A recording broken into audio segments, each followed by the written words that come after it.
Good afternoon.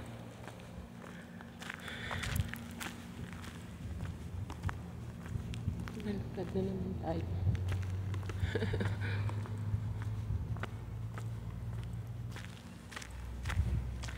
Kagabi, nagpunta ako ng pharmacy. Nandyan yung taxi ko. Sabi ko, sakay ako, punta akong pharmacy. Kasi noon, naglakad ako. Sumakit yung paa ko. Sabi pa naman ng driver, Hadi, Sol, koyis. Imshi.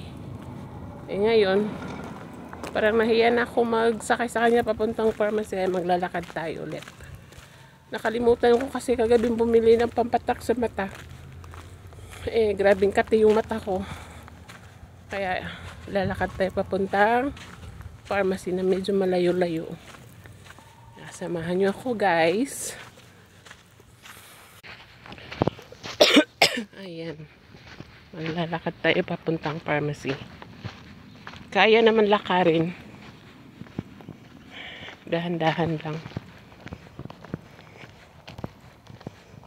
Parang kakahiya na yung sinabi ng taxi driver ko na, kuys, hadi. Good daw pag maglakad lang. Ay, nako. Ayan. Lalakad tayo, guys. Alas 5:20 ng hapon.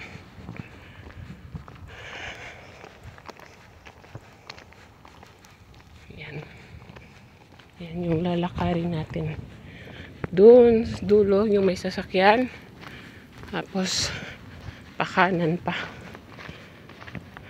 Ayan. Hiningal na si Akich. Nagbayad naman ako kagabi pero hindi niya tinanggap. O, diba? Sabi ko kahit pang gasolina lang. Ayaw niya man tanggapin. Kakahiya namang istorbohin pa natin. Sinabihan na tayo na mas okay yung maglakad. Diyos ka. Okay lang naman maglakad dito, guys. Kasi kilala naman ako nila. Kilala nila yung ano dito. Pilipinang gala. Ayan na yung nalakad